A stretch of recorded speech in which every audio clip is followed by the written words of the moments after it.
what differentiates Aerodrome and Moonwell is we are base focused. We've been base focused and aligned for over 2 years now. And we just know that eventually Coinbase is going to be the biggest on-chain economy in the world.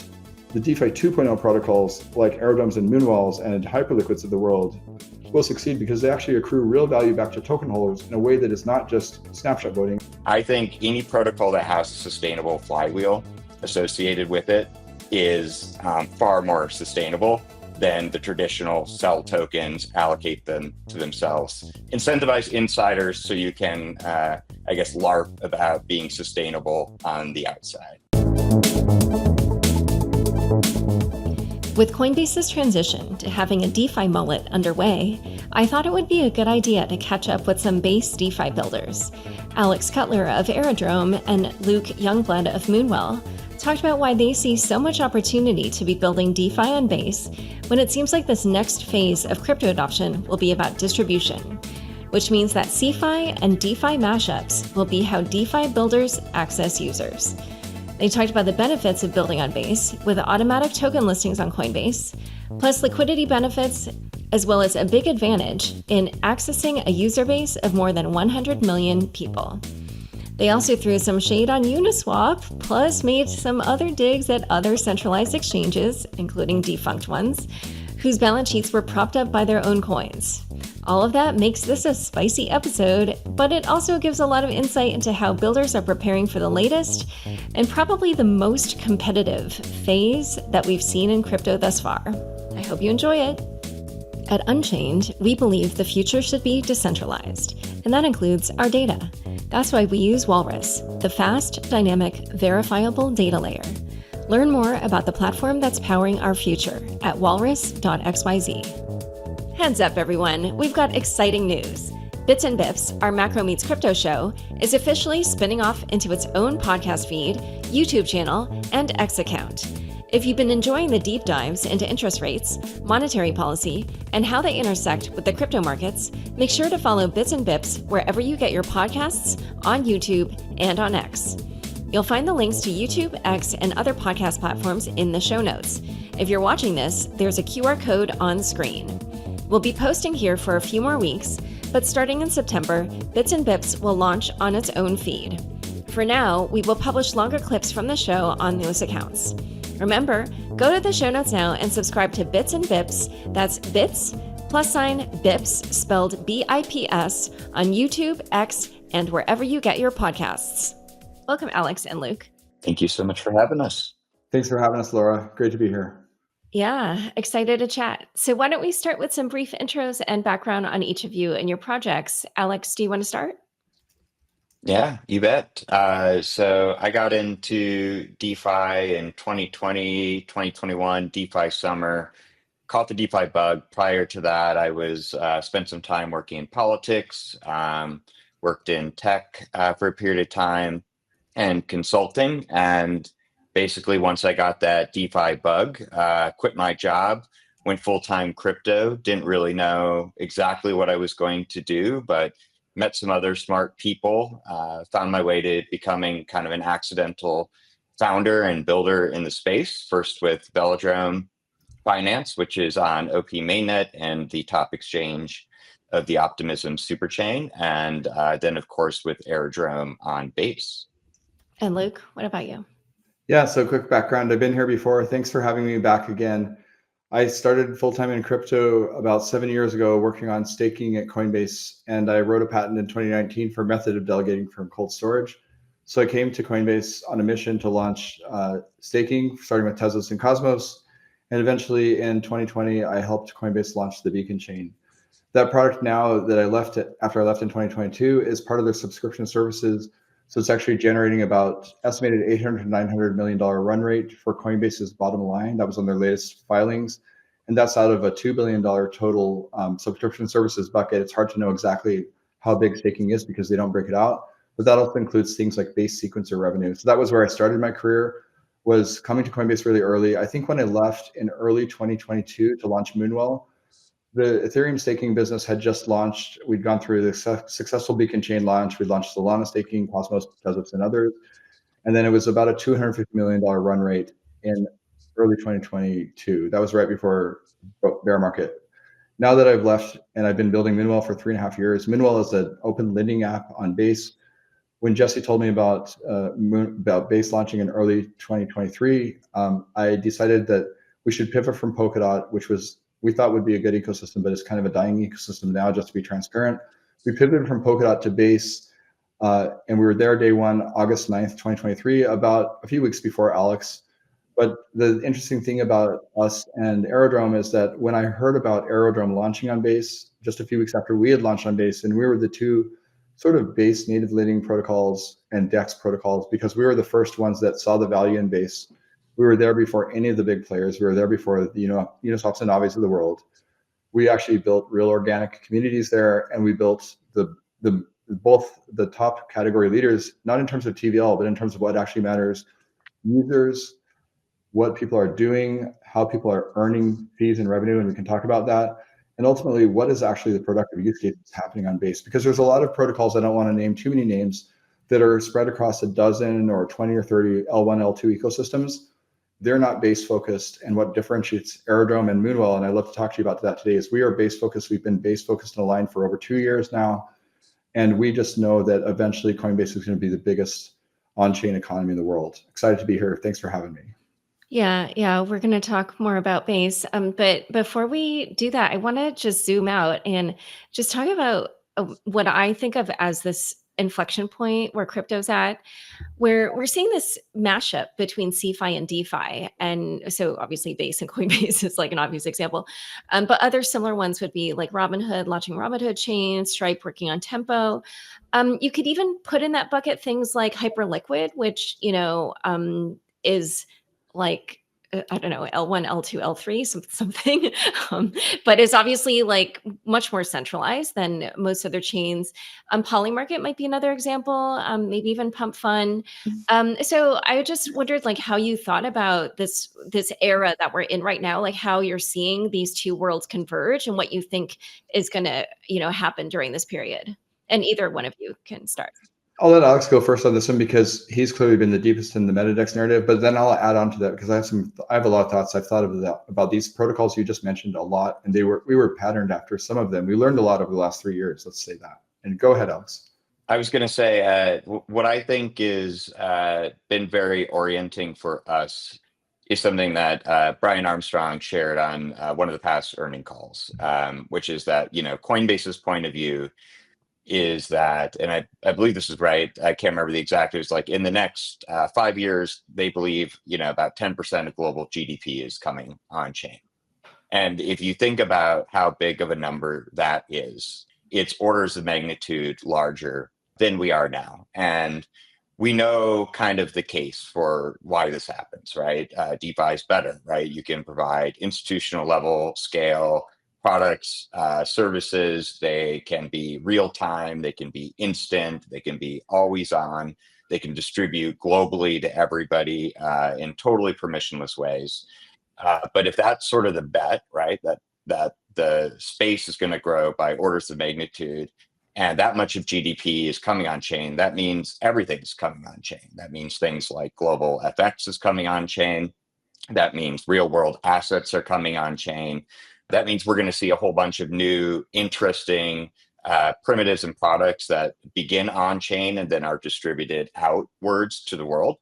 And when you think about, the two verticals in which I think like Luke and I sit, right, of the exchange level infrastructure of this new on-chain economy that is servicing, 10% of global GDP, sort of lending, borrowing aspect of it. These are two core verticals of the on-chain economy and really essential rails, right? This is essential infrastructure for this economy. And so, as an exchange, we want to be the best possible rails for all of these types of assets. And I think to your question, Laura, this sort of like melding of DeFi and TradFi, there's no better example of this right now than like what Coinbase is doing with their DeFi mullet strategy, right? If they believe 10% of global GDP is coming on chain, they want to be the distribution arm of this new on-chain economy, right? Basically servicing products and services that were previously unimaginable in traditional worlds or would require so much cost, so much weight to be able to create or distribute, create so much like legal regulatory overhead to distribute or to manage. They want to be able to do this seamlessly. So the first example here, of course, is the amazing product with Coinbase offering loans on Bitcoin via Coinbase.com. And you see the charts of adoption on that product, and it's basically a straight line up. And what we've heard, of course, from Coinbase is that the demand for that product from their customers is so high that it's mainly just scaling up all the DeFi liquidity and infrastructure to support it. They can't keep up with demand, and functionally that is just them distributing Morpho, Moonwell, and of course Aerodrome plays a very important role in being sure that there's enough liquidity for liquidations or things like that. But the next big proof point here is they are now making it possible that every asset that trades on Aerodrome, that trades on Base, is now tradable in the Coinbase interface, right? And for those who have access, right, it's only about 10% of Coinbase users right now, it's virtually indistinguishable if you go in there and trade an asset on Base from trading an asset that Coinbase has listed. And if you think about what this means for Coinbase, they are now able to grow by orders of magnitude the number of assets that they're distributing, and they're able to distribute them in virtual real time to their customers. So that could be a meme coin that has like a 48-hour life cycle, right? They don't have to call the whole team in, like they did with Trump over the weekend to try to get this thing listed and do all those reviews. For real world assets and things that, they might have never been able to surface or distribute, they're now able to go from like thousands of tokens to millions of tokens, and they're able to do that at no additional marginal cost. And the crazy thing about it too, that I like to emphasize, because I think often the question we get is like, well, aren't they undercutting their core business as a centralized exchange? They can charge functionally the same rate on the front end that they do on any trade that happens for a centralized listing, which again was a very expensive, risky proposition for them to list. But now they can list everything, take the same fee. And if that trade is happening on Base, they're also getting an additional fee in the sequencer revenue that they generate. And if that trade is happening on Aerodrome, they own a large stake of locked Aero tokens that they went on the market and bought.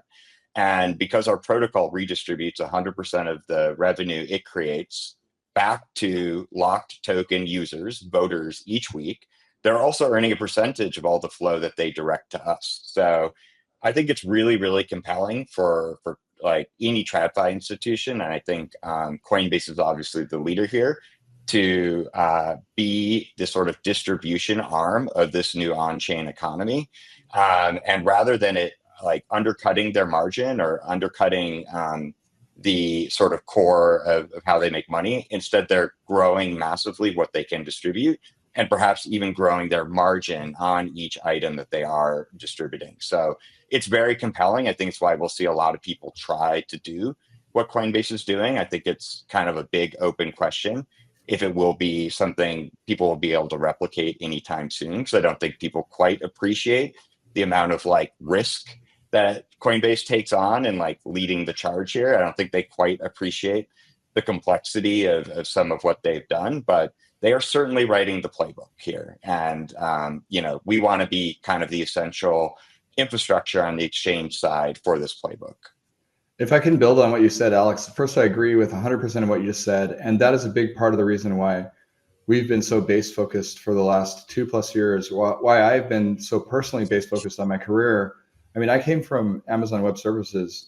I was a principal engineer there. I was in Web 2 for 2 decades. Before I even got into this crypto stuff, I was just a guy that liked to mine Bitcoin. I didn't even know I would be doing this for a profession 10 years ago. 10 years ago, I was helping Verizon figure out how to migrate their Oracle databases to cloud. But what I learned I know it's funny where you end up, I just thought back to 2015. But anyways, what I learned, what's important about Coinbase is I'll present the retail perspective. So early crypto users like us are not Coinbase's target audience. Now, I had a Coinbase account back when I first mined Bitcoin, but I didn't actually use Coinbase because Mt. Gox worked better, but then Mt. Gox got hacked. And I learned in 2013, the reason why Coinbase was safer than any other exchange, this is over 10 years ago, was because Brian Armstrong cared about not getting hacked, and no other exchange in the world did. And that's what early Bitcoiners learned. But that's also what the banks learned in the last, I don't know, decade plus that Brian's been out there talking to the banks. And most people don't even appreciate that. Like, I didn't even appreciate that until I came to Coinbase in 2019 in crypto winter. I was a brand new employee. I had just been acqui-hired because I wrote this little tiny piece of technology that helped the Tezos Foundation launch their network. And then they just somehow acquired me because Arthur and Kathleen, the founders of Tezos, were like, go hire Luke if you want to launch staking. He's good at that. He knows AWS and how the cloud hardware security models work. So what Coinbase is going to do, they're not going to help the 10,000 DeFi natives like me and Alex figure out how to earn 1% more on our yield. Nobody cares about that. But what do people care? Like people like your family members and friends that are like, hey, I heard Bitcoin is going to be pretty good during the next 5 years because there might be a lot of inflation and money printing globally. Like forget what country you live in. These are the people that are coming to all of us every day that work in crypto and saying, how do I buy Bitcoin, or not even Bitcoin and Ethereum, but maybe I want to buy some real world assets. I heard these yield bearing stables like Athena are interesting. How do I buy those? Those 100 million monthly active users that are on the Coinbase retail app now have full access to every asset on Base today. And now there's only 1% of them that they rolled it out to. And this is what I tell my team, that you have to caveat this because Coinbase is very careful. Now keep in mind, they're custodying probably, I don't know what they're custodying today because I haven't worked there for 3 years, but it's probably hundreds of billions of dollars of the biggest traditional finance players in the world. It's the BlackRocks, it's the Franklin Templetons, it's the WisdomTrees. So on the TradFi side, the BlackRocks of the world, Larry Fink will only trust Brian Armstrong. And that's just the reality. And I think there's very few people that can go talk to Jamie Dimon, who kind of controls, he's a systemically important financial institution. He's probably more important than anyone in the world. You can go talk to him and have a meeting with him and try to explain to him why Coinbase is 3 years ahead of JP Morgan, even though JP Morgan has trillions of dollars of assets. And then if you think about that from the institutional perspective, which what Alex just talked about, there's $100 trillion in US capital markets. Even if Coinbase is competing with all the other players, because eventually the banks will figure it out, the Schwabs and the Chases of the world, they'll have their own exchanges where you can buy, maybe you can buy Bitcoin 5 years from now.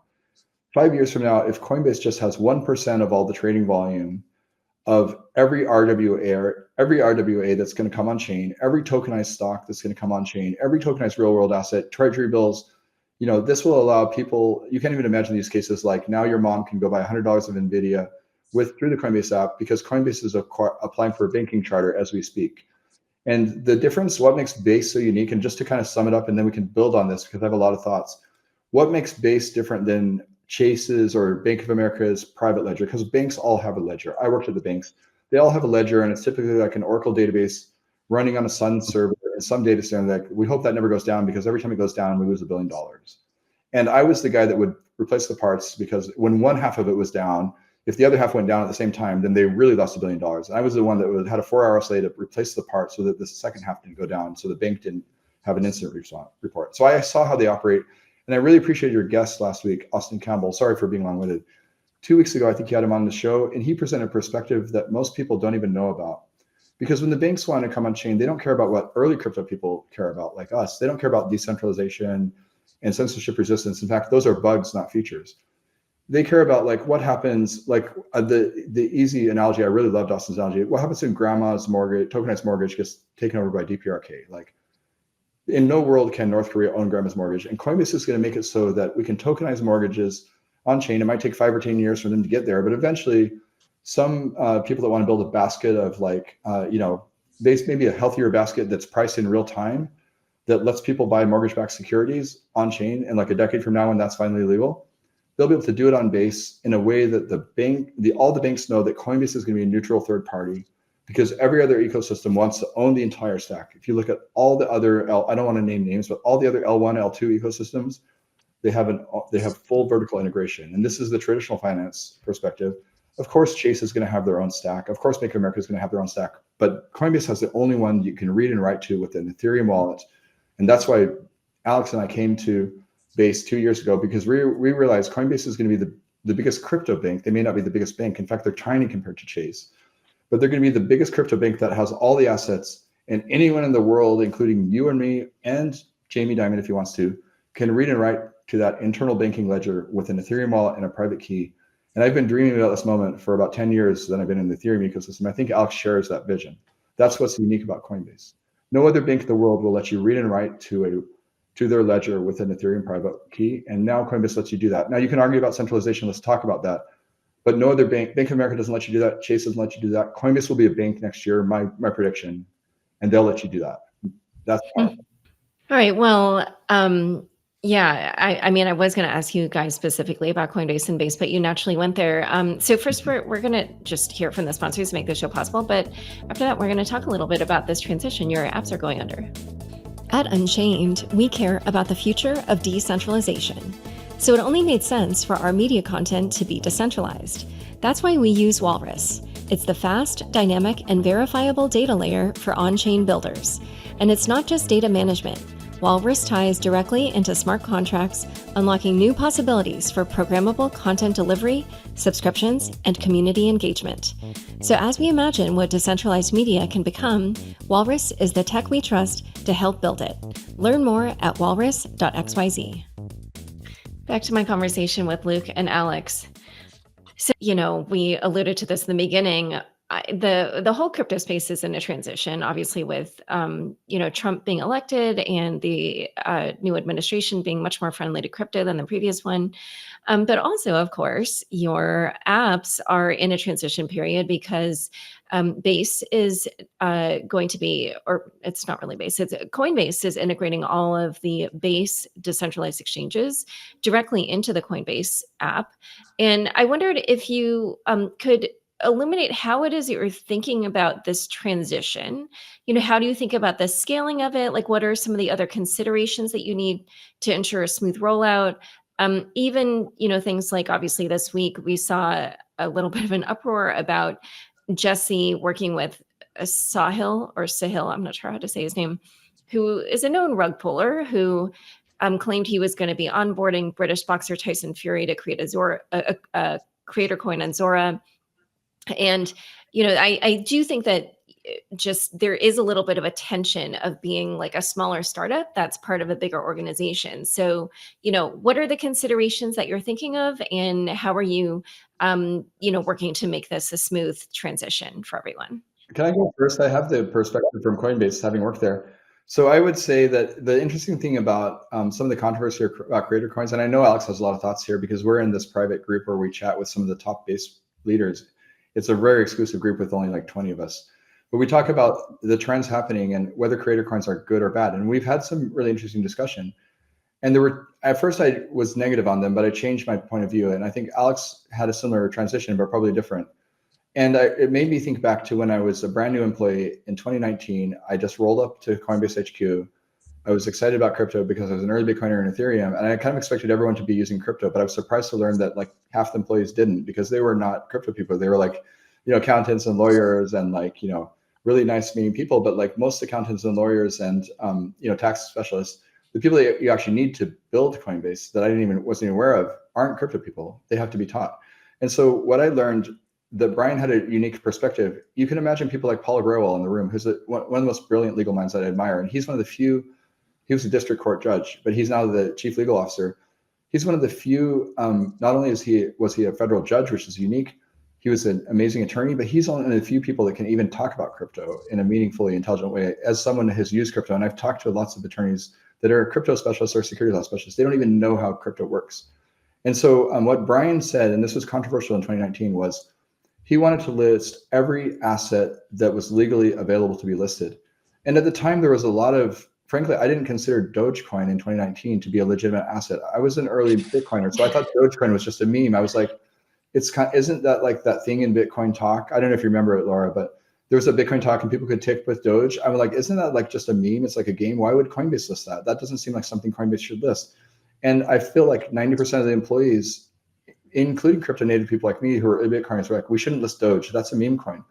But luckily, I think now that it's like 6 years in the future, people have come around to the realization that like we're no longer in this world. And this is what changed, I think, in the last 5 years. This is why Brian is so early on so many things. We didn't give him credit back then, but we're giving him credit now that like, hey, maybe a group of people at the SEC that changes every 4 years when a new administration comes in, shouldn't be the ones picking and choosing which assets are available to everyone in the world, because people are going to find ways to buy them. They'll buy them on non-US exchanges anyways. And that volume will just go to places where people lose their money all the time. There's a long history, I don't want to name names, but there's a long history of basically every non-US exchange that's unregulated has been hacked at one time or another, except for Coinbase, because it's regulated and it's safe, and it has to be safe because I pulled storage. Or it was a fraud. Or it was a fraud, like outright fraud, like FTX. Like, let's just admit FTX was outright fraud, and like, let's move on and hope we never experience that again as an industry. But I don't think people appreciate that what Coinbase has done over the last 6 years, they've not only gotten legal precedent that like, hey, the SEC can no longer choose which assets to block or deny. Now, Coinbase CeFi has to be more careful, because there are real CeFi risks that people aren't even aware of. Like, what happens if you have a team of anons in I don't know, somewhere in the world, and they just pull all liquidity off the exchange?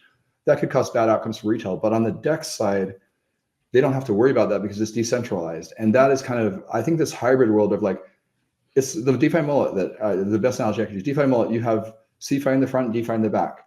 If you want to be in a non-team from Asia and you want to launch a meme coin, go for it. But then people should know that like that thing might go to zero, and it probably will go to zero, because everything that's a non goes to zero in the space. Let's admit it. But if you want to launch a real project, Except for Bitcoin.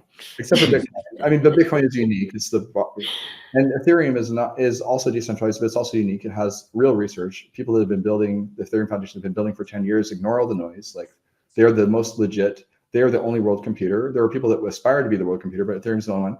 So whether you're buying Bitcoin or Ethereum or any of the other spectrum of DeFi projects like ours, you know, I think the thing that people don't appreciate is like Arrow and Moonwell, like, we've been around for years now. And in fact, Alex has been around for 3+ years on the Velodrome side, which is also on the superchain. People might not even be aware. I learned of his team before they even launched on Base because of Velodrome.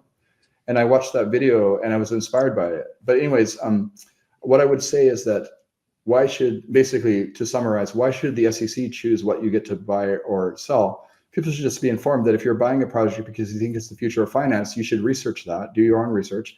But if you're buying a meme coin, it's probably going to zero, you're gambling. You're not investing, you're gambling, basically. And why should Coinbase choose? Why should the SEC choose? Why should any government authority in any country have the ability to choose? It's decentralization at the retail level. It's not, but it's centralization at the safety level, if that makes sense. Coinbase is just there to make sure it's safe and nobody steals your coins out of your wallet. They're not there to pick which coins you have, if that makes sense. Yeah, and you know, to your question, Laura, like, what are some of the main challenges? I mean, for us right now, it's just scaling up with the demand. Because if you think about this, right, for most of the history of crypto and DeFi, if you were launching a token, right, it could be a governance token, could be a derivative of some sort, it could be a meme coin. Kind of one of the singular goals that people would have would be to get listed on a centralized exchange, right? Get that sort of massive global distribution. And, you know, sometimes it's for, you know, a bit of, you know, nefarious reasons, but for some, it's just that signal of, you know, you've reached a certain level of adoption and now you have access to, you know, these hundreds of millions of users of centralized exchanges across all of these markets, who are folks who are probably never going to, you know, come on chain. And what Coinbase has done by saying that, you know, any token that trades on something like Aerodrome is going to be live on Coinbase.com is they've given to anybody who just clicks the deploy button, right, or just migrates their liquidity, you know, the same basic status as what a listing previously did. And by the way, there are still exchanges right now who will charge projects a bunch of their token supply in order to be listed. Even for the ones who don't charge, you're probably going to have to give some money or tokens over to a market maker in order like to support those markets. And these are all like taxes on projects. There's overhead there. And Coinbase has just said, hey, if you come deploy to Base, you will be distributed to all of our users, and it will be just like a Coinbase listing. And if you think about one-click distribution to, you know, over 100 million centralized exchange users, the rate at which the inbound interest has gone up is like unlike anything we've ever seen. Tokens from basically every ecosystem, you know, ETH L1, other ETH L2s, alt L1s, everybody seems very, very interested and ensuring that they have a presence on Base as soon as possible. New tokens looking to deploy, probably in the first week or two after this went live, the number of tokens that said, hey, we were planning on deploying to Solana or to ETH-L1 or something like that first, but now we want to be live on Base day one. We want to launch. We don't have to pay anybody. We don't have to pay a market maker. We can go live, launch, and trade on Coinbase right away. Has just shifted, I think, the paradigm significantly for anybody who has a token strategy. And I think for us and everybody in the Base ecosystem, it's just about keeping up with the demand right now, because this is a level of distribution nobody else can currently offer. It's truly like unprecedented. And, again, we're only at 10% distribution to Coinbase users right now. And there's a lot more Coinbase is cooking, to make sure that all of these assets that are DEX assets are, prominent in the UI. But like to the question on Jesse, I think it's so funny that the paradigm has shifted, because, when Luke and I were early believers betting on Base, and again, the thesis for us is pretty easy. This is one of the most successful consumer crypto companies saying they want to bring their business on chain. And by the way, it's one of the most well-capitalized entities in crypto as well. And, their treasury isn't denominated in their shitcoin. Their treasury is denominated on post-tax US dollars. So when they say they're going to do this, take them seriously. But few people did, and they figured, hey, this is going to be a Fed chain. They're going to censor it. They're going to play too corporate. And for now, the backlash against Jesse, and he's the first to admit he'll get some things right, he'll get some things wrong. But I would much prefer to have Jesse always leaning towards the end of pushing too far on the permissionless, on the ethos basis for everybody, in trying to drive all these sorts of new stuff. Then I would have him be like kind of a typical corporate, very careful, legally mandated. I can say this, can't say that. And it's so opposite to the original, I guess, argument against Base. It's almost funny that now people are too critical of Jesse, of being too open and too permissive.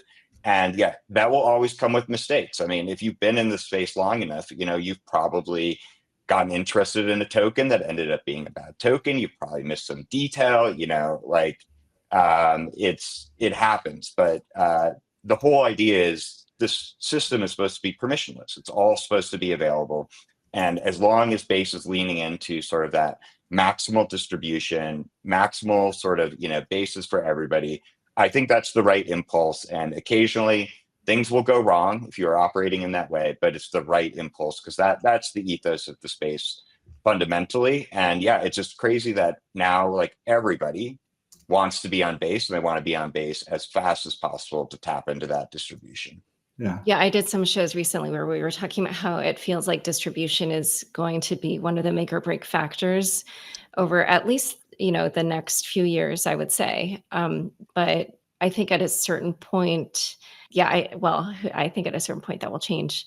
One other thing I wanted to ask you both about, because obviously you're both working in DeFi, is just we have this kind of issue with liquidity being fragmented in DeFi. And I wondered if you guys had thoughts on how to resolve those issues. I have a lot of thoughts. Maybe let me jump in here, because I've been working, many people don't know, like the Moonwell Foundation, which is the steward of the Moonwell protocol. And I think Aerodrome has a similar foundation. I'm not as familiar with it, but I'm deep in the weeds on basically the way to think about it for those of you that are new to Moonwell is my company, Lunar Labs, is basically the Uniswap Labs to Moonwell Foundation, just like Uniswap Labs is to Uniswap Foundation. That's a good way to think about it in simple terms, but we're much smaller than Uniswap, obviously.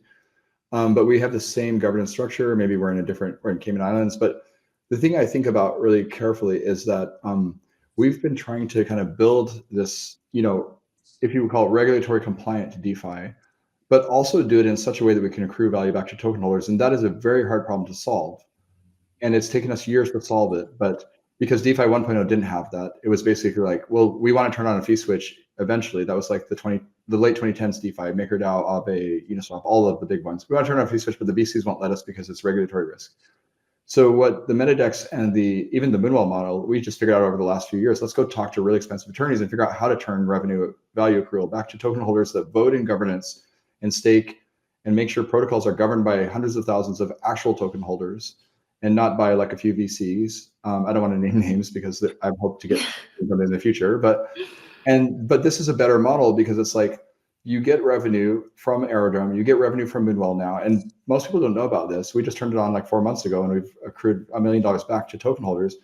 If you vote in governance and you're an active participant, which since we turned that on, we now have 10x the governance participation. We're now reaching 10x quorum on all proposals, and over 20% of our total supply is voting and staking. And I think Aerodrome is even better. They've had it on for 2 years, and something like 80 or 90% of the circulating supply is actually locked and voted and staked, and that's what many people miss when they think about Aerodrome. They're like, oh, there's so much emissions, but actually something like 90% of it is locked in voting and staking forever because they're value aligned. And this, like Alex, I'm probably preaching to the choir here, Alex, but this is why we first met you. And I'm like, I want to partner because this is the thing that most people don't understand. And this is why I admire what Hyperliquid built. And sorry for kind of circling back too early, but Hyperliquid that you mentioned earlier, they built the most beautiful perps program in all of DeFi. They don't compete with either of us. But the beautiful thing about Hyperliquid, you might go, they gave out a 50% airdrop. They gave away half their supply? Well, why did people buy it? And why is it the best perps program? And why is it generating, I don't know, $1 million plus in fees every day? It's because they had a plan. Team was locked for some months. So everyone knew team and VCs couldn't sell their tokens. That's a different model. That is the Aerodrome model. Like Moonwell launched 3.5 years ago, and like VCs did buy our tokens, but we learned a lot in 3 years, and those same lead VCs still have their tokens. They're really proud of the fact that we're in the money, if you know what that means. But more importantly, we figured out, hey, we can't just like turn on the fee switch. That was the 3-year learning lessons. Like I thought in 2021, when I first envisioned Moonwell, I was like, the path to DeFi 1.0 success is turning on the fee switch. I realized that no, you have to just build DeFi 2.0. And the DeFi 2.0 is the Hyperliquids of the world, giving out 50% of their supply in airdrops, but they're generating $1 million in fees, and they're buying back the hype tokens, and they've bought back 13% of the total supply. That's why Hyperliquid is tens of billions of dollars. I haven't even checked the market cap. And I wanted to build something similar for Moonwell, but I couldn't because we have a US lab co. We're not in Asia. So they told me I can't buy back and burn. For some reason, the legal teams on both Cayman Council and Onshore Council that I spent millions of dollars with last year just to figure out how we could eventually do this if things happened in the way we thought they would play out in the next administration. And then the meta point I would just bring this back to is that I think crypto if you're in crypto Twitter, like we're all perpetually online. Everyone that watches your show right now, I mean, in the future, more people will watch your show, I hope, like all the normies that we try to help. Most people, crypto narratives move on a week by week timeline. Like this week, it's something different. Last fall, it was meme coins. In the late fall, it was AI agent coins. And they had their moment. Now they're having their moment again. But like you go through the Gartner hype cycle, which is like the peak, you go through that hype cycle every week, every month in crypto. Like, the things go to a bubble and then they crash. And then 5 years later, everyone's like, why is this a thing? I thought it was dead. And basically DeFi did that same thing in DeFi summer in 2021. And the thing that Coinbase is building, not just for Coinbase is too slow, they're a battleship. So the things that I was building at Coinbase in 2019, when we launched Tezos, it was like a $16 million run rate product in 2019. And I felt so proud of my first product shipping less than a year after I joined. But I saw the future and nobody believed me except for maybe Emily Choi, because she was the one that acqui-hired me. And she was like, I believe we have so many billions of dollars of ETH on platform. And if we just stake it, it'll be a $1 billion run rate business. And now it is a $1 billion run rate business, but 6 years later, and I've already moved on, or 7 years later, I've already moved on to building the next thing.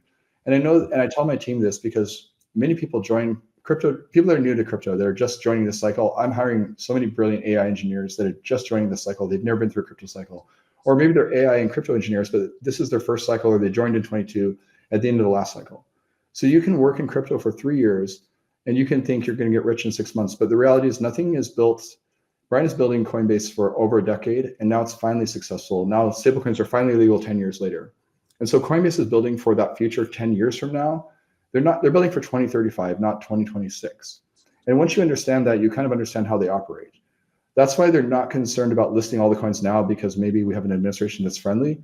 They're thinking about who's going to be elected in 2028, and it might not be a friendly administration. So we want to make sure we do things above board so that when the administration changes, which it eventually will, it's just inevitable. Things went back and forth. Those of us that know politics, it's like Sure, left might win one time, but then right wins. It usually, in real world, it's not like everything shifts every week like meme coin narratives or whatever. It's things shift on decades-long timelines. And Coinbase is building for a future like 10 or 20 years from now where everything is tokenized, everything is on chain.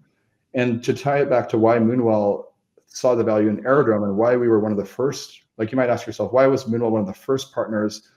I think I even moved some of my founder tokens just to over from our initial network. I bridged them over using Wormhole just to provide that initial liquidity. Now that we're native Base, so we don't have to bridge using Wormhole. Why would I do that?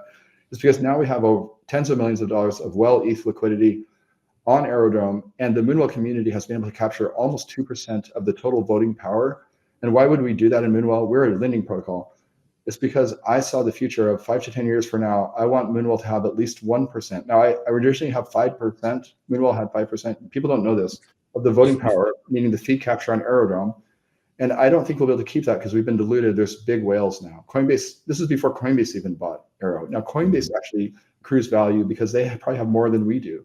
But I just wanted Moonwell in the future, maybe 10 years from now, to kind of do whatever they can to hold on to 1% of the voting power of Aerodrome, because that means that in 2050, the Moonwell community might, and I don't want to speculate, might have barely 1% of all the fee capture on the entire Base network. And maybe that's just a small, but maybe it's trillions of dollars. And I'm building for that future. It might even be quadrillions of dollars by 2050. Who knows? And so that's exciting to me. And that's why I think people don't understand that Coinbase is building for the 2035. They're not building for 2026. That's the bigger point. Sorry. Yeah, no, and it's interesting because connecting that back a bit to your question, Laura, on liquidity fragmentation, it really comes to like what are the incentives, right? Because from the standpoint of a Coinbase, right, if they want to be that front door, that distribution layer for the on-chain economy, liquidity fragmentation doesn't matter much to them, right? There's some degree of additional like overhead on engineering, plugging into aggregators, different dexes on different chains if they want to aggregate all of that. But the fragmentation is kind of invisible to its users. But where it does really matter is at the level of the DeFi exchange. And for the exchange itself, right, for somebody like Aerodrome, it does matter that liquidity is fragmented across dexes, fragmented across different chains. And the question is, I think, what are the incentives for different exchanges here? Because I think one very interesting thing somebody posted on Twitter recently is post the Coinbase announcement of DEX integrations, we didn't see a single tweet out of Uniswap or anybody Uniswap aligned highlighting the fact that, you know, they too are now distributed, their pools, right, are distributed via Coinbase. Why did you not see any sort of hype about this moment, which is frankly a pivotal moment for DeFi? Because Uniswap has actually positioned themselves as a competitor to Coinbase. They have a competitive wallet product. They have a fee, which is the only fee that their Labs entity makes, the only like direct revenue source that the Labs entity has. And so they actually have an interest in liquidity remaining fragmented so that they can be the only distribution layer, so that they can be that front door for the ecosystem, because fundamentally their incentives align with that. And one of the most interesting things about this, because we know like each Uniswap deployment on each chain is basically like a standalone deployment. You know, they're functionally separate. Is that in launching Uni v4, you know, they had choices, right? They had choices to either move into something that was less fragmented, more composable, more easy for everybody to plug in and to distribute, basically focus on, we're going to have the best rails and we want everybody from Coinbase and Robinhood and whoever to leverage the best rails, or we're going to make it more difficult. And Uni v4 is functionally breaking the composability of their system even further. So it's not just the fragmentation of Uniswap across chains or across V2 pools, V3 pools, V4 pools, but if you add custom logic into V4 hook, you're breaking the composability such that each new aggregator integration has to be custom. It's harder for folks like Coinbase to plug it in without some engineering work. So they've like broken the composability even further because their incentive is to try to be the only person who can like overcome this further fragmentation so that their front end is the place that they go trade. And I think these are like two fundamentally different philosophies, born just frankly of the incentive structures of how they organize themselves. But I think like our mission is definitely to solve the fragmentation. Like it is to ensure that the best liquidity infrastructure exists everywhere, that all of the productive value of the protocol flows back entirely to users of the system. There's no value extraction via front end fees. There's no subsidies, via token with no real utility, and that makes something like an Aerodrome kind of the essential rails of these Fortune 500s. And I think Luke is so right? Everyone's going to come on chain. And if they want to distribute on chain, they will just have to use the best rails. And yeah, I think that's a big incentive for us. Anywhere the MetaDex model, which is what we describe Aerodrome as and Velodrome as, competes against Uniswap, it takes about 60-70% of the market share. And on the Velodrome side, we've been making it increasingly interoperable. We have super swaps now where if you go to the front end, and this is an open system, anybody can plug into it, you will swap and get the best execution on any chain. And it's giving better execution even than many bridge aggregators. And that's because our incentive is to be the best rails.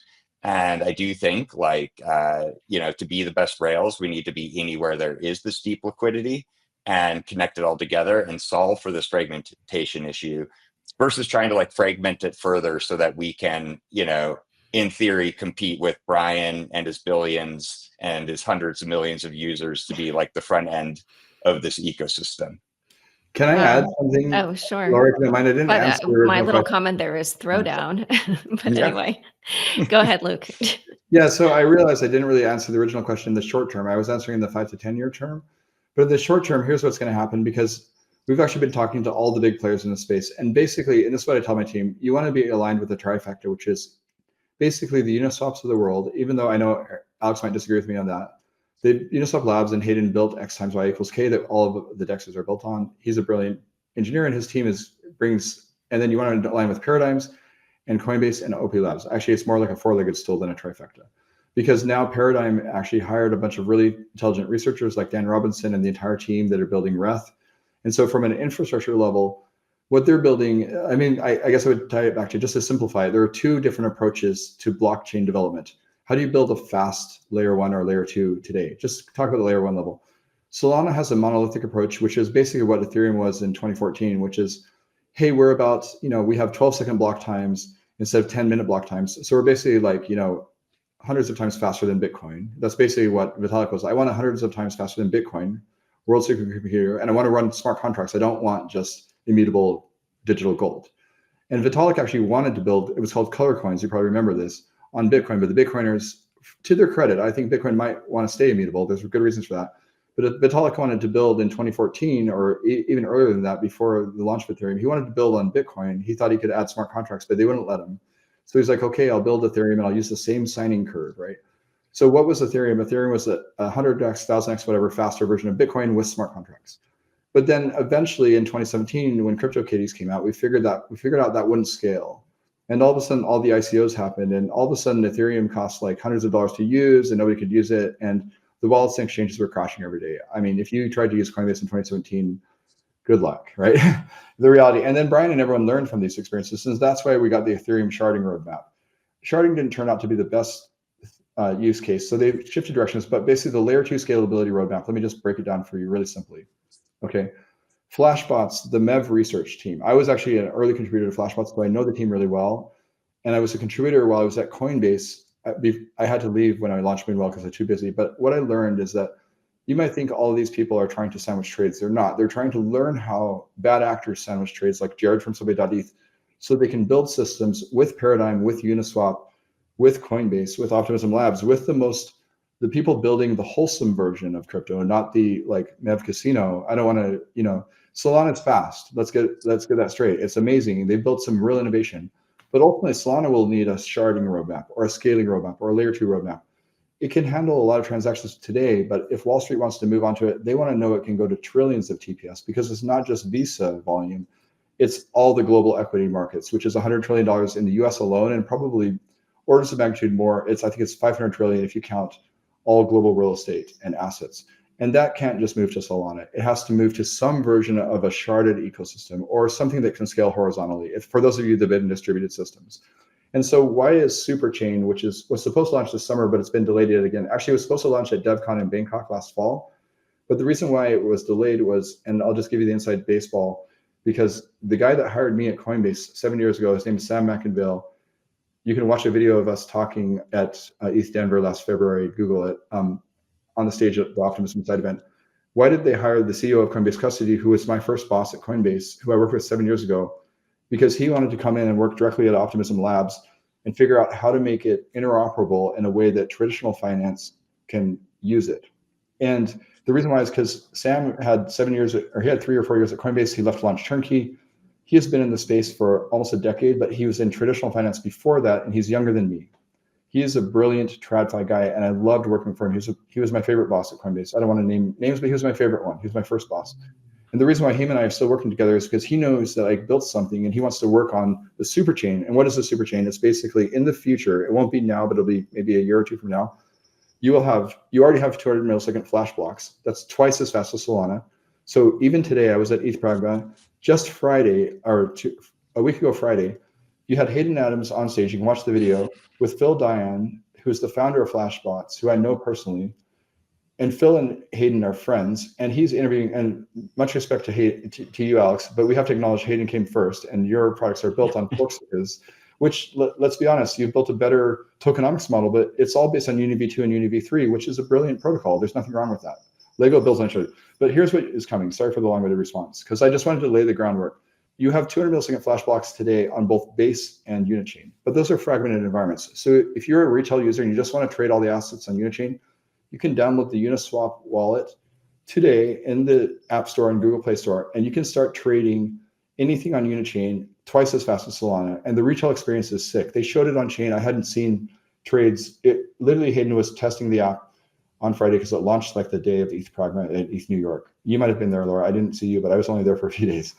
And then that was only a one-day event. But then what's coming next year, it was going to come in July, but it got delayed. The reason I can reveal this now is because there's a public testnet. I couldn't even reveal this under NDA a few months ago, but now there's a public testnet where you can go try this out. And what's coming is OP mainnet. There's OP Sepolia. For those of you who know, the testnet on Optimism mainnet is Sepolia. And this is why people ask us, why are you on, and they probably ask Alex the same thing, why are you on OP mainnet? It's small compared to Base. Because that's where all the new technology gets deployed. So if we want to build the future of the super chain, we have to test it on OP mainnet. Even though we only have $40 million of TVL versus like $1 billion or whatever total market size on Base, we want to test it first. We want to know it doesn't break when it comes to Base. And that's also why super chain isn't coming to Base right away, because Coinbase has $10 billion of TVL now. They'll probably have $1 trillion in a couple of years. Jesse has to make sure it doesn't break when they launch the shared sequencer, which is what I'm really excited about, because the shared sequencer, the first version of it, and the only reason I can reveal this to your audience is because you can go play with the testnet now. So it's kind of public knowledge, but only for nerds like us that play with testnets. If you go to load up Unichain Sepolia and OP Sepolia, you can now transfer tokens. This is the first thing, transfer tokens. You can transfer OP, it's the only token. And I think the other one is USDT 0, which is layer 0 wrapped Tether. So because USDC is really dominant on Base, but Tether is actually more larger globally. And so Optimism Foundation, to their credit, and Optimism Labs, they're two different orgs. They saw the utility, and why can't we have Tether on the superchain? We should have Tether. It's, even though Circle has other qualities like payments that make it better, Tether's bigger globally. Let's acknowledge it. Like, there's a world where Tether exists, where USD coin exists, where the Euro coin exists, where Ethereum exists. There's going to be a million stable coins. So there's Bank of America coin, Chase coin. All those are coming, and they should all be on Base. It shouldn't just be Circle. As much as I love Circle, and full disclosure, I might even have some Circle shares. I just want to circle back to these, but I acknowledge that like Athena is better. So yield bearing stable, it's not legal in 3 years. But then all this, just to tie it back, I need to close this topic off.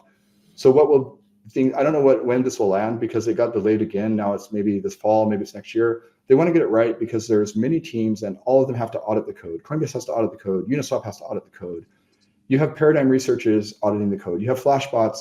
What Flashbots are doing is they're figuring out how to make fair ordering sequencers so that even if Citadel gets payment for order flow from Robinhood, and by the way, your listeners might know that like they don't even have to sandwich the trades. All they have to do is execute a counter trade on a dark net because that's the way TradFi does. It's all dark nets.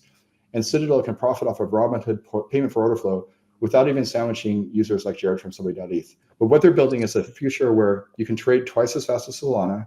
You can scale horizontally with any, by just adding layer twos. You have Base and OP Mainnet and Unchained and Sonium. And pretty soon you'll probably have Chase and you'll have Bank of America and you'll have BlackRock and you'll have all these layer twos. Every bank will have their own layer two ledger, but they can all transfer value between them next block, which is 2 seconds, not 12 seconds, not 7 days like you have today, 2 seconds. And then not only tokens, but the next thing that's also coming is call data. So here, what does this allow you to do as a user? Because I want to tie it back to user. Now I no longer have the liquidity fragmentation. Right now, today, if I'm a DeFi user, it's horrible. I have $100 USDC on OP Mainnet. I have $50 USDC on Base. I have $50 USDC on Unichain. I don't even know. I want to deposit $200 into a Moonwell flagship vault.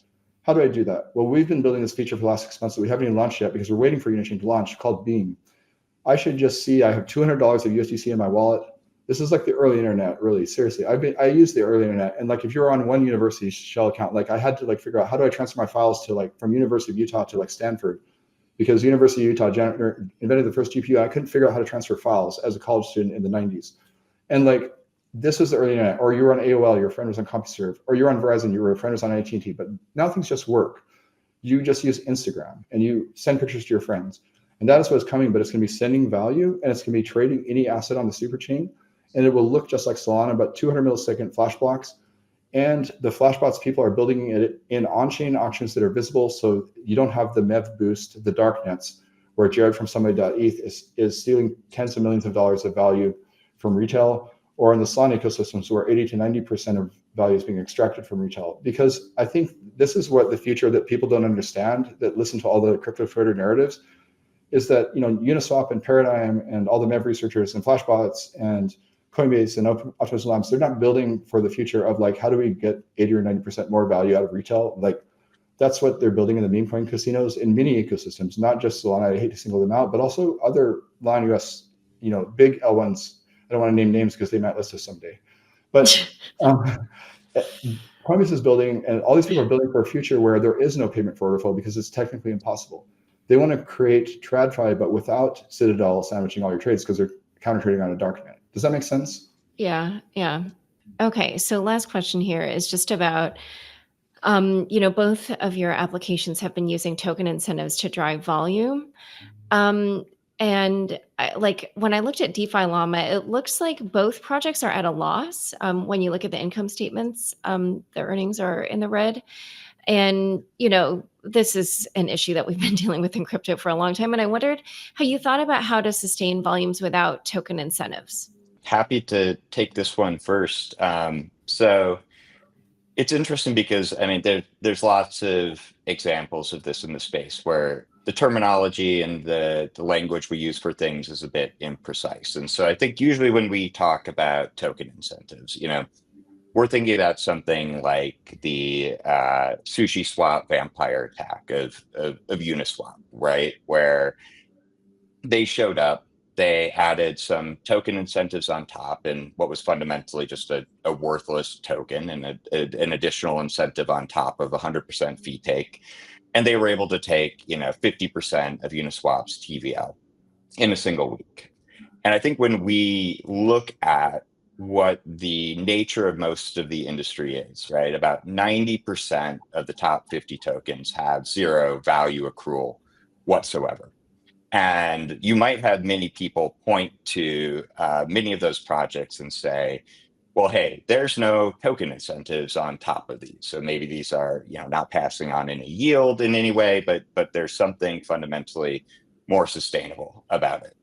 I think the right way to think about it is that these are all fundamentally very, very subsidized and incentivized protocols. it's just a matter of who is being incentivized, who is getting, this additional incentive or value.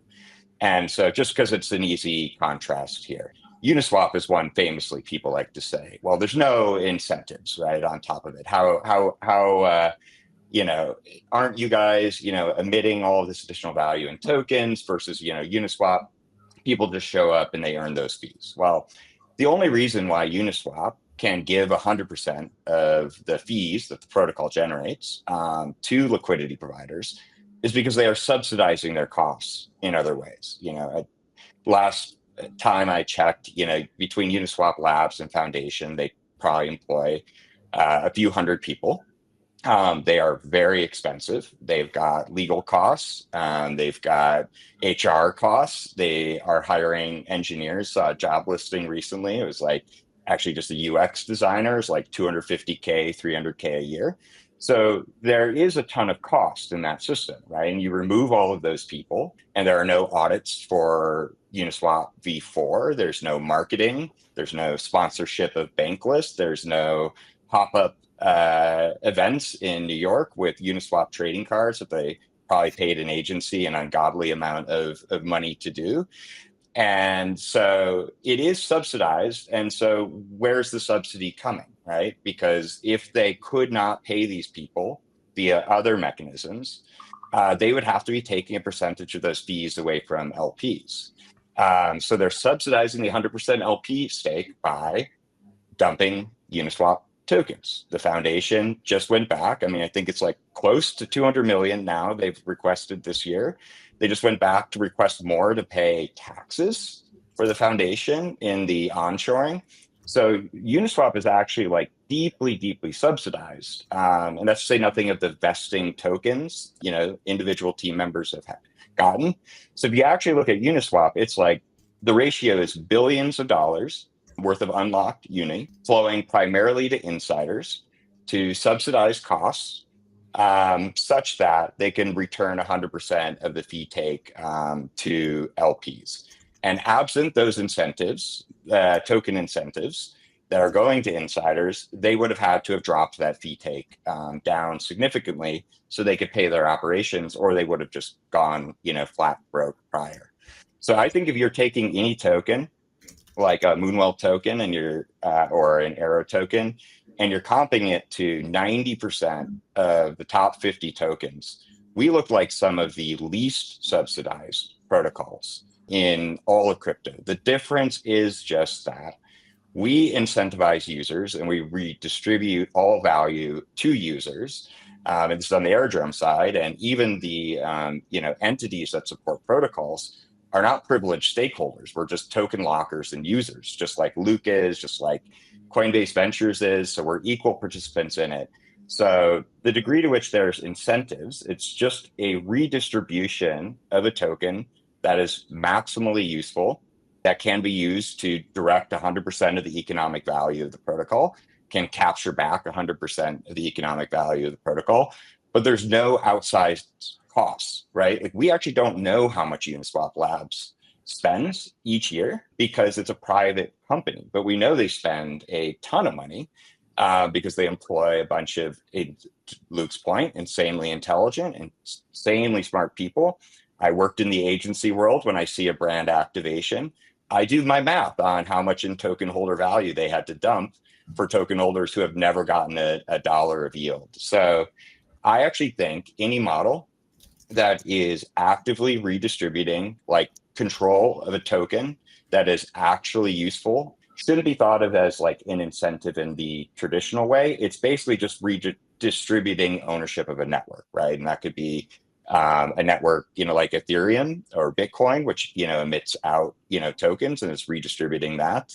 And then those tokens are like maximally useful on the back end. It actually represents something. But again, like, I think if you think about incentives, any token right now, and again, top 50, 90% do nothing, that is returning something back is a less incentivized protocol than one like Uniswap, where it's been billions of tokens dumped on the market to subsidize their own costs, their own incentives, such that they can say that this is a completely sustainable thing, without that being the case. And I mean, I'm very curious. This is why, like, anytime people talk about Uniswap fee switch, I get very, very excited, because the Uniswap fee switch would just be cutting LP yields in order to give like stakers of the token, likely single digit APRs. And if they do that, they are already struggling to compete with metadexes. Again, metadexes beat Uniswap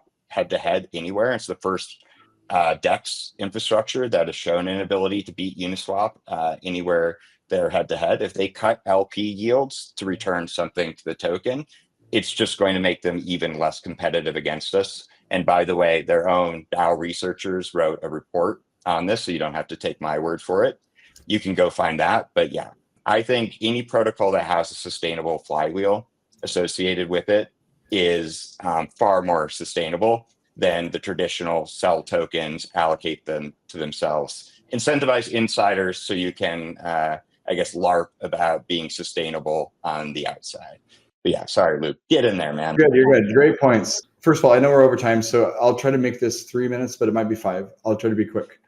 But when I first joined the space, first I was an early Bitcoiner, just mined Ethereum. I wasn't a DeFi person until 2019 or 2020. So I didn't even know about some of the cool things that MakerDAO was building in 2015 or whatever. And I didn't even know what ETHLend was until I learned about DeFi through Compound V2 when that launched. But what I noticed after, and I learned a lot in just, while I was at Coinbase, I was on CeFi products, but I learned a lot. I was a DeFi yield farmer, and I grew the 100,000, I bridged my $100,000 of Bitcoin over and grew it from a 6-figure portfolio to an 8-figure portfolio in like a year during DeFi summer. And what I learned was like this from that experience. And people ask me, how did you do it? I had the Coinbase Slack channel. Everyone was like, what's the alpha? What ohm fork are we aping into on Avalanche today or whatever? It was literally that. And it was literally like, I used this protocol called Badger DAO, and I doubled my Bitcoin stack in 90 days. And I was like, people are like, how did you do that? I was just like, I was getting 3-digit APY for just supplying Bitcoin on Curve. And like, people are like, can I do that today? No, probably not, because it was like a Gartner hype cycle. And I don't want to give financial advice, but this is the way I would describe it. There's a Gartner hype cycle. And the DeFi 1.0 protocols that all launched in 2018, 2019, and 2020 that we were farming while we were in COVID lockdown because we had nothing better to do. Basically, there was thousands of people at Coinbase trying to withstand a bull market, launching staking at the same year that DeFi summer kicked off in 2020. And then 2021, Coinbase went public, and we had grown from like 1,000 people to 5,000 people remote. We had a code red for hiring. It was that crazy. We were hiring people remote that we'd never met in person, which is something Coinbase would never do. They'd be too worried about losing funds. But we somehow managed. So it was this Gartner hype cycle where these projects all went to like tens or hundreds of billions of market cap. And so if you were one of like a few hundred DeFi whales at Coinbase that could even figure this out, like most people couldn't even figure this out. They were coming into this channel going, how do I claim my $10,000 Uniswap airdrop? And most of us got $600 because I didn't trade a lot. I was a farmer. I was doing compound. I wasn't a trader. But there were people that were like, oh, I've been a market maker on Uniswap, and somehow I got $1 million. I'm going to pay off my house. Like there were these crazy stories. But so the reasons why and I was like, why would you even do liquidity incentives? Why would you even do an airdrop? Why would you even do token sales to non-US through a Reg D or Reg S offering, which is what all these protocols do. They do it through an SEC compliant offering, but it's all through KYC non-US, right? Or to big VCs. Why would you do it? Because you want distribution. You ultimately don't want a few big VCs holding the tokens and then they all vote no on the fee switch, because that looks too centralized. So what you do is you do an airdrop to millions of people. This is just the model I learned about. I didn't even know about this when I launched Moonwell, other than I knew that yes, airdrops are generally good, but why would I give away tokens? Oh, because you want distribution. You don't want like 3 big VCs voting yes, no, like no, don't turn on this fee switch because our lawyers told us it's risky because we're American VCs. You want 1 million people all over the world, non-US preferably, because then you can be really decentralized. It's not just a few big rich people like me and like me and Alex that live in America. It's like people that have $10 of Uniswap in Asia, or people that have $5 of Uniswap in Northern Africa. Like you want those people voting in governance. But what did all these protocols build? That the only one that really built real governance was Compound, I think. Everyone else is fake governance. It's snapshot voting. And for those of you who know that what snapshot voting is versus real governance, Aerodrome and Moonwell have real governance. We both have, Aerodrome has millions of token holders. We have over 100,000 token holders. We're not as big as Aerodrome. We're not a DEX. So, and we're struggling to, nobody knows about us, right? Everyone knows about Aerodrome. But what they might not know about us is we have over 100,000 token holders voting in governance. And in just the first, we worked with legal teams, both onshore and offshore counsel, to turn on that fee switch in a safe way, not a fee switch, because it can't be a fee switch. But if you vote in governance, if you backstop the protocol, and it's 20% of our total supply, but close to 30% of our circulating supply now is insuring against shortfall events, just like the Aave safety module. We forked a 4-year-old version of Aave safety module to build this, just like we forked a 6-year-old version of Compound V2, because those things are battle tested. But we built all this based on battle tested infrastructure. But what Alex and I built, Alex on top of Curve and Uniswap, and me on top of Compound and Aave, was a better system, a DeFi 2.0 system, where now it's not just like, hey, all the founders left and they're fully vested 6 years ago. Now we're past that. Alex and I launched in that trough of disillusionment. We all launched in the 2023 bear market. We launched right after FTX collapsed. And I can't tell you how depressing it was to raise funds at a 90 million valuation and have, Katie Hahn and, Michael Arrington, some of the biggest VCs in space, put millions of dollars into our protocol. And then at a $90 million valuation, that was too high. That was 2022. That was before Terra Luna. And then all of a sudden you're like sub 10 million market cap. And everyone and all your co-founders quit because they're like, crypto's dead. I think it's illegal. And like, maybe FTX, they're going to shut everything down. Like that was literally like half, all my co-founders left. And probably Alex, I know your story. You launched Velodrome in that market, and probably half your co-founders left too, because some of them were just like, half of them are at Coinbase, and they're like, I have my coin stock. I don't even need to work in crypto. And by the way, this really good security guy, I don't want to name his name because he prefers to be anon. He's one of the best security guys at Coinbase, and he helped us build systems that have kept user funds safe for over 4 years with no loss of user funds in 4 years. And I'm really proud of that. And I think, Alex, you have a similar story. You're very proud of the fact that you guys are secure, but you also transact billions of dollars. We're tinier than him. But what kept those funds safe was that we built better governance systems where it's not just governed a few DeFi whales or a few VCs. It's governed by actual token holders. And then those token holders, and it took me 3.5 years to figure out how to do this legally. And they finally let us turn it on like 4 months ago. And it's already returned $1 million in the last 4 months. And that's real revenue, because my thesis was like, we can't compete with the big boys on, now that all their token emissions have happened, like they all happened here. And a few DeFi whales and VCs got all of them. And like people like me, and I sold all of them in the last cycle, and now, bought a house or whatever, like, yay, whatever. But that didn't help retail. Now, and how are those tokens distributed? They're in the hands of a few. But we actually launched in the bear market, and that's why I was literally farming Arrow at like 2 cents, because I had a thesis that if I farmed it at 2 cents, it might be worth $20 someday. And it's honestly not financial advice. Please don't go buy tokens because of what I said. That's just the way I think about it. Please don't do your own research.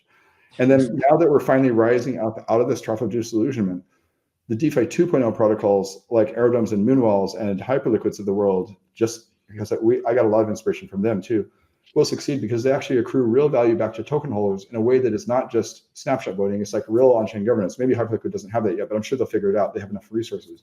But we figured out the only way the lawyers would let us do it, both onshore and offshore counsel. We initially wanted to do this through OTC buybacks. They're like, can you do it on chain? And Alex probably heard the same thing from his attorneys. Can you do it on chain? And Alex was like, we'll use solidly. I know what solidly is, but very few people do. And I was like, we'll develop a new novel smart contract system. And that was why I was working really hard with Moonwell contributors in 2024, because I didn't know how the election was going to turn out. In fact, I thought it was going to go a different way, but I knew that if it went a certain way, I wanted the legal opinions on both onshore and offshore counsel from Moonwell Foundation and Lunar Labs telling me it was okay to do this, but we had to do it through on-chain auctions of excess protocol revenue to buy back well. We couldn't just do buyback and burn like some people that are non-US can. And there's a lot of legal reasons. I don't even understand all the reasons why.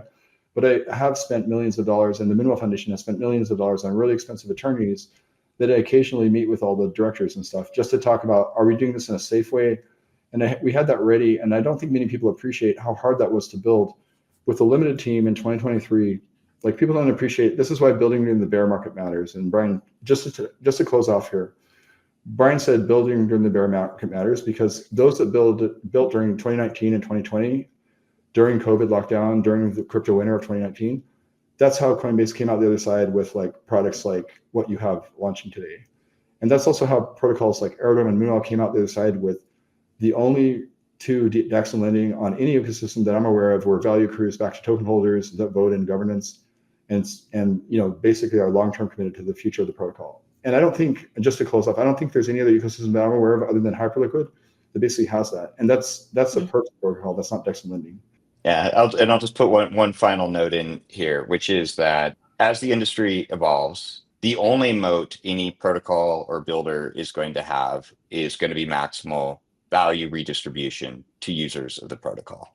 And anybody who leaks value to insiders, to private entities, who takes permission flows out, that sells tokens, that value leakage is value that could be redistributed to users and is fundamentally a bounty on their share of the market, because it doesn't have to leak. It can all be redistributed within the system. That's what we all came here to build, is protocols and projects that maximally redistribute value and reward participation.